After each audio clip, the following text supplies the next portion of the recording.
अस्सलामुअलैकुम, मैं हूं इमरान वसीम। नाज़रीन, पिछले दिनों पाकिस्तान तहरीक-ए-इंसाफ को वज़ीर आला पंजाब मरियम नवाज़ और पंजाब की वज़ीर इत्तलात उज़्मा बुखारी के दिए गए बयानात इंतहाई नागवार गुज़रे। उज़्मा खान ने अपने स्टेटमेंट में कहा कि इमरान खान को पार्टी ने और घर से माइनस कर दिया गया है, जबकि मरियम नवाज़ का स्टेटमेंट ये था कि जो नवाज शरीफ को माइनस करने निकले थे वो आज खुद माइनस हो गए। इस पर पाकिस्तान तहरीक-ए-इंसाफ ने बड़े शदीद रद्द-ए-अमल का इजहार किया। मरियम नवाज़ का और उज़्मा बुखारी का ये जो स्टेटमेंट था, इस पर तहरीक-ए-इंसाफ ने कहा कि यह अपोजिशन की, हमारी मुखालिफ सियासी जमातों की ख्वाहिश हो सकती है कि बानी तहरीक-ए-इंसाफ इमरान खान सियासत से माइनस हो जाए। अगर नाजरीन पॉलिटिकल कैनवस से किसी को माइनस करने की बात की जाए तो कोई किसी को माइनस नहीं कर सकता। अगर कोई पाकिस्तान के सियासी नक्शे से, सियासी बिसात से, सियासी शतरंज से माइनस होगा तो वो अपने कंडक्ट, अपनी हरकतों की वजह से होगा। लेकिन तहरीक-ए-इंसाफ ने उज़्मा बुखारी और मरियम नवाज़ के बयानात पर जो रद्द-ए-अमल दिया, वो रद्द-ए-अमल अपनी जगह पे, लेकिन माइनस इमरान खान की बात कहाँ से शुरू हुई। इमरान खान की बहनें अडयाला जेल के बाहर मुलाकात करने के लिए पहुंची थीं। अलीमा खान की मुलाकात नहीं हुई, लेकिन नौरीन खानम और उज़्मा खान साहबा की बानी पीटीआई के साथ मुलाकात हो गई। इस एपिसोड के बाद जो मीडिया के साथ गुफ्तगू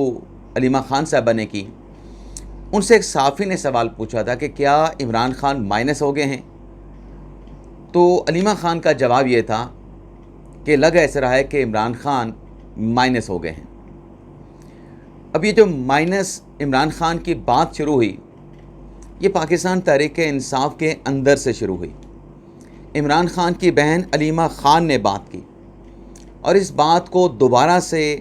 कल अलीमा खान ने अडयाला जेल के बाहर एक मरतबा फिर दोहराया, जिसमें अलीमा खान ने कहा कि आइसोलेट करके इमरान खान को पार्टी से, तहरीक-ए-इंसाफ से माइनस किया जा रहा है। लेकिन नाज़रीन, पाकिस्तान तहरीक-ए-इंसाफ के अंदर जो सोच पाई जा रही है, मौजूदा हालात में जहां जेल से खुफिया ख़त आ रहे हैं और वो खुफिया ख़तूत बानी तहरीक-ए-इंसाफ इमरान खान को लिखे जा रहे हैं, पार्टी में ये तशवीश पाई जाती है कि अलीमा खान साहबा दरअसल मौजूदा हालात में पार्टी का कंट्रोल संभाल चुकी हैं। आपको याद होगा कि कल शाम के वीडियो लॉग में जब जुडिशल कमीशन के इजलास की अंदरूनी कहानी आपके साथ मैं शेयर कर रहा था, मैंने आपसे कहा था कि तहरीक-ए-इंसाफ के एक इंतहाई अहम ज़रिए के साथ मुलाकात हुई है और उस ज़रिए ने एक बहुत बड़ा तहलका खेज़, धमाका खेज़ इंकिशाफ किया है। नाज़रीन, तहरीक-ए-इंसाफ के इंटरनल बावसूख ज़राए का ये कहना है कि इस वक्त अगर हम तहरीक-ए-इंसाफ की बात करें, तहरीक-ए-इंसाफ की इंटरनल पॉलिटिक्स की बात करें, तो अलीमा खान साहबा और सलमान अकरम साहब ये बिल्कुल एक हो चुके हैं और सलमान अकरम साहब और हामिद खान साहब ये भी बिल्कुल एक हैं। तो हमें उस ज़रिए ने ये बताया कि जब मखसूस नशिस्तों के नज़रसानी केस की सुप्रीम कोर्ट में समाअत चल रही थी, तो एक प्रपोज़ल ये आया कि इस केस में सुन्नी इत्तेहाद कौंसिल की जानिब से या तहरीक-ए-इंसाफ की जानिब से सलमान अकरम राजा और जो हामिद खान साहब हैं, उनकी जगह पे बैरिस्टर अली ज़फ़र को आगे किया जाए, बैरिस्टर अली ज़फ़र को आर्गू करने का कहा जाए। लेकिन इस तजवीज़ को पार्टी के जो नॉन मुंतखब सेक्रेटरी जनरल हैं, अनइलेक्टेड जो सेक्रेटरी जनरल हैं सलमान अकरम राजा, उनकी जानिब से रद्द कर दिया गया कि नहीं, इस केस में अली ज़फ़र साहब पेश नहीं होंगे। अब नाज़रीन, तहरीक-ए-इंसाफ के उन बावसूख ज़राए का ये कहना है और दावे के साथ कहना है कि जो कुछ हुआ मखसूस नशिस्तों के मुकदमे में, हमें रिज़र्व सीटें नहीं मिल सकी, नज़रसानी की दरख्वास्त इलेक्शन कमीशन और सियासी जमातों की एक्सेप्ट कर ली गई। हमें ये बताया गया है, हमें ये पता चला है कि जो केस सुन्नी इत्तेहाद कौंसिल का फैसल सिद्दीकी साहब ने आर्गू किया था, एटलीस्ट 39 पाकिस्तान तहरीक इंसाफ के अरकान की हद तक ये फ़ैसला हमारे हक़ में आ रहा था। ऐसी फ़िज़ा पैदा हो चुकी थी कि 39 के हद तक पाकिस्तान तहरीक इंसाफ को रिलीफ मिलने का गालिब इम्कान था। लेकिन तहरीक इंसाफ के बावसूख ज़राए का ये कहना है कि केस में जब अली ज़फ़र साहब को आगे नहीं किया गया और हामिद ख़ान साहब को कहा गया कि आप आर्गू करेंगे सुन्नी इत्तेहाद कौंसिल के दूसरे लॉयर के तौर पे, तो उन्होंने जिस अंदाज से अदालत में बेंच पे जजेस पे इल्ज़ामात लगाए, उनको टारगेट किया, उनको निशाना बनाया, उसके बाद सारी खेल पलट गई। खेल का पांसा पलट गया। 39 नशिस्तें जो इम्कान था कि तहरीक इंसाफ को मिल सकती थी, वो 39 सीटों से भी पाकिस्तान तहरीक इंसाफ महरूम रह गई। ये नाज़रीन मैं नहीं कह रहा, मैं हल्फिया कह रहा हूँ कि यह पाकिस्तान तहरीक इंसाफ के इंटरनल ज़राए ने हमारे साथ ये बड़ी ख़बर शेयर की है। और साथ में नाज़रीन इंटरनल ज़राए का ये भी कहना है कि इस वक्त जो पार्टी मामलात हैं, अलीमा ख़ान साहबा पार्टी मामलात पे, चाहे सियासी मामलात हैं, चाहे वो सोशल मीडिया के मामलात हैं, अलीमा ख़ान साहबा तमाम मामलात पर मुकम्मल तौर पे उनको संभाल चुकी हैं, उनका कंट्रोल हो चुका है। फ़ैसला क्या करना है अभी आप इसका ख़ुद अंदाज़ा करें कि अली अमीन गंडापुर को ये कहना पड़ गया कि मैं किसी को नहीं मानता, मासवाए बानी तहरीक इंसाफ इमरान ख़ान को मेरा लीडर इमरान ख़ान है, मुझे वज़ीर आला इमरान ख़ान ने बनाया है। जब वो कहेंगे मैं वज़ारत आला से रिज़ाइन कर जाऊंगा या KP असम्बली तहलील कर दूंगा। अब ये जो इंटरनल सियासत पाकिस्तान तहरीक इंसाफ के अंदर जो चल रही है, इसकी एक झलक कल उस वक्त देखने को मिली कि जब जेल से शाह महमूद कुरैशी ने, यास्मीन राशिद ने, इजाज़ चौधरी ने, उमर सरफराज चीमा ने और मियां महमूद रशीद की जानिब से इमरान ख़ान साहब को ख़त लिखा गया। उस ख़त में कहा गया कि मफाहमत का रास्ता भी खुला रखें और मुज़ाहमत की सियासत भी आप करें। मुफाहमत के लिए उन्होंने कहा कि आप मुज़ाकरात करें,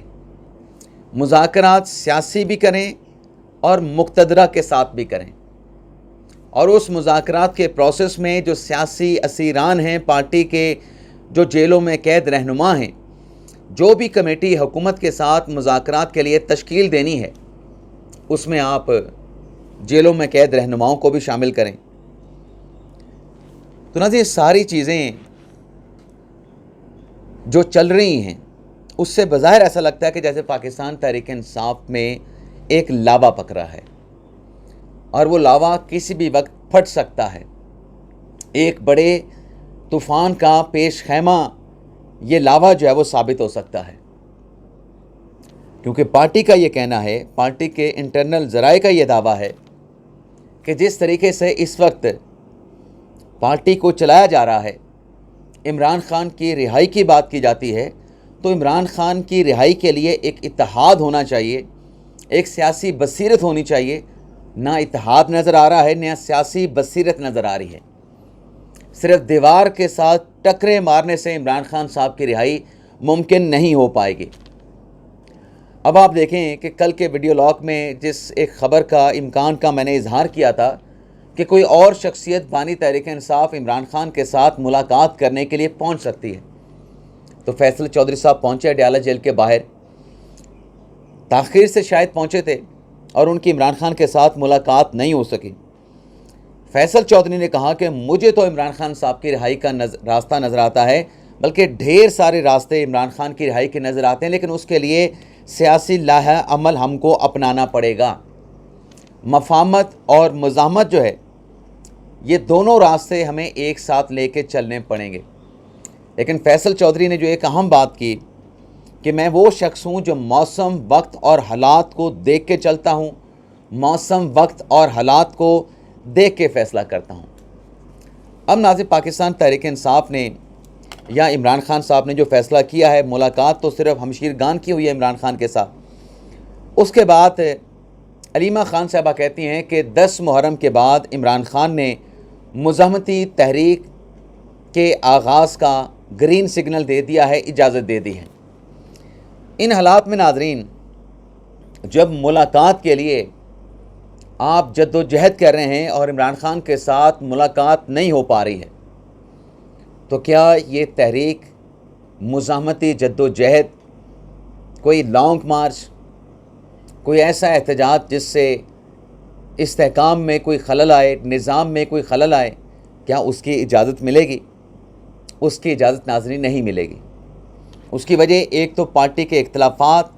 पार्टी के अंदर इत्तेहाद का ना होना, और फिर इस नौइयत के, इस किस्म के बयानात जिससे ये तासुर जाता है कि ये निज़ाम को पलटना चाहते हैं, ये निज़ाम को अदम इस्तेहकाम का शिकार करना चाहते हैं। अब पार्टी में जो रिफ्ट है, वो रिफ्ट अगर आपके सामने रखी जाए तो जुनैद अकबर साहब, जिन्हें खैबर पख्तूनख्वा का प्रेसिडेंट बनाया गया था, वो अब केपी हुकूमत के साथ आमने सामने हैं। जुनैद अकबर ने कहा था कि बजट पास कराने का फ़ैसला जिसका भी है, मैं इस फ़ैसले से लाताल्लुकी का इजहार करता हूँ। जिस पर सवाल हुआ बैरिस्टर सैफ से, तो उनकी तरफ से ये कहा गया कि शायद जो जुनैद अकबर साहब हैं वो परेशान हैं, और बैरिस्टर सैफ ने कहा कि उनकी शक्ल जो है, उनके लिए लगता है कि वो परेशान हैं, उनको रोने धोने की बजाय फिर ऐसा करना चाहिए कि घर बैठ जाएं। और साथ में बैरिस्टर सैफ ने यह भी कहा कि इमरान खान के हवाले से जो मेरे पे इल्ज़ाम लगता है कि मैं जाके इमरान खान के साथ मुलाकात करके आता हूं, तो इमरान खान मेरे साथ मुलाकात करना चाहता है तो उसकी इजाज़त के साथ मेरी इमरान खान के साथ मुलाकात होती है। अगर बानी इमरान खान मुलाकात ना करना चाहें, इनकार कर दें, तो मेरी मुलाकात भी अडयाला जेल में नहीं होगी। और बैरिस्टर साहब कहते हैं कि जुनैद अकबर साहब को जो जिम्मेदारी दी गई थी इमरान खान की तरफ से, वो जिम्मेदारी जुनैद अकबर साहब निभाने में नाकाम साबित हुए हैं। तो नाज़रीन, 3 धड़े इस वक्त पाकिस्तान तहरीक इंसाफ में नज़र आ रहे हैं। गंडापुर साहब का धड़ा, असद कैसर साहब का धड़ा और अलीमा खान साहब का धड़ा। लेकिन पार्टी में जो तशवीश है वो गंडापुर और असद कैसर साहब के धड़ों पे नहीं है। वो तशवीश है कि अलीमा खान साहबा, जो कि पार्टी में है नहीं और सियासत में आने का उन्होंने ऐलान भी नहीं कर रखा, पार्टी में शमूलियत का भी उन्होंने ऐलान नहीं कर रखा, तो पार्टी फैसलों में उनकी जो मुदाखलत है उसको लेके इंटरनली पीटीआई में इंतहाई तशवीश है। कल रात आप ये देखें कि शेर अफजल मरवत ने ये स्टेटमेंट दिया एक नामवर टीवी टॉक शो में कि अलीमा खान सारे फैसले करती हैं, पार्टी के फैसलों में अलीमा खान मुदाखलत करती हैं। अलीमा खान फैसला करती हैं कि किसने पार्टी में आना है, किसको पार्टी से निकालना है, किसके खिलाफ सोशल मीडिया पे कंप्लेन, सोशल मीडिया पे प्रोपोगंडा करना है, मुहिम चलानी है, कंपेन चलानी है। तो अलीमा खान साहबा जो हैं, उनसे मुतल्लिक सुहेल वड़ाई साहब ने भी कॉलम लिखा था। सुहेल वड़ाई साहब ने अपने कॉलम में यही कहा था कि इस वक्त पार्टी मुकम्मल तौर पे अलीमा खान साहबा के कंट्रोल में आ चुकी है और पार्टी के कई रहनुमा अलीमा खान के पीछे खड़े उनकी इताअत और फरमा बरदारी और उनके फ़ैसलों पर लब्बैक कहते नज़र आ रहे हैं। इन हालात में नाज़रीन, जो पार्टी पाकिस्तान तहरीक इंसाफ हाईजैक होने का मामला है, उससे तो बज़ाहिर ऐसा लगता है कि अलीमा खान साहबा जो माइनस इमरान खान साहब का स्टेटमेंट देती हैं, उससे क्या नतीजा अखज़ किया जाए, उसका क्या एनालिसिस किया जाए। एनालिसिस और आउटकम ये नज़र आता है कि अलीमा खान साहबा इस वक्त पाकिस्तान तहरीक इंसाफ को हाईजैक कर चुकी हैं। मुकम्मल तौर पे पाकिस्तान तहरीक इंसाफ अलीमा खान साहबा के कंट्रोल में आ चुकी है और इस कंट्रोल को लेके जो पार्टी के वो रहनुमा हैं जो ये समझते हैं कि इमरान खान साहब ने तो अलीमा खान साहबा को ये ज़िम्मेदारी नहीं सौंपी है, लेकिन ये एक नया स्क्रिप्ट है पाकिस्तान तहरीक इंसाफ की मामलात को, क़यादत को संभालने का। तो जो अलीमा खान साहबा का पार्टी को हाईजैक करना है और जो तशवीश पाई जाती है और जो इख्तलाफात पाए जाते हैं पार्टी में जो दरारें हैं, जो धड़ेबंदी हो चुकी है, उसको लेकर तनाज़े बाज़ार ऐसा लगता है कि पार्टी का जो जनाजा है वो शायद अंदर से निकालने का जो है वो स्क्रिप्ट तैयार हो चुका है और उस स्क्रिप्ट के ऊपर ही इस वक्त मामलात चल रहे हैं। अब पार्टी को बैरिस्टर गौहर साहब संभाल पाते हैं, नहीं संभाल पाते, लेकिन आज के दिन की अगर हम बात करें तो बैरिस्टर गौहर की पार्टी के चेयरमैन हैं, लेकिन कोई गिरफ्त उनकी पार्टी मामलात पे नहीं है। लेकिन देखना ये होगा कि जो जेल से 5 रहनुमाओं की तरफ से ख़त लिखा गया है, उस ख़त के बाद क्या इमरान खान हुकूमत के साथ जो कि ऑफ़र हो चुकी है मुज़ाकरात की इजाज़त देते हैं, मुज़ाकरात की इजाज़त नहीं देते हैं, और अगर नहीं देते तो फिर ये जो असीर पार्टी रहनुमा हैं और बाकी जो पार्टी है रीमा खान साहब की मदाखलत के मामले को लेके फिर वो क्या सियासी फ़ैसला करती है। लेकिन बहरहाल मजमूई तौर पे तहरीक इंसाफ के इंटरनल मामलात कहीं अच्छे नहीं चल रहे हैं। इजाज़त चाहते नाज़रीन, अल्लाह हाफ़िज़।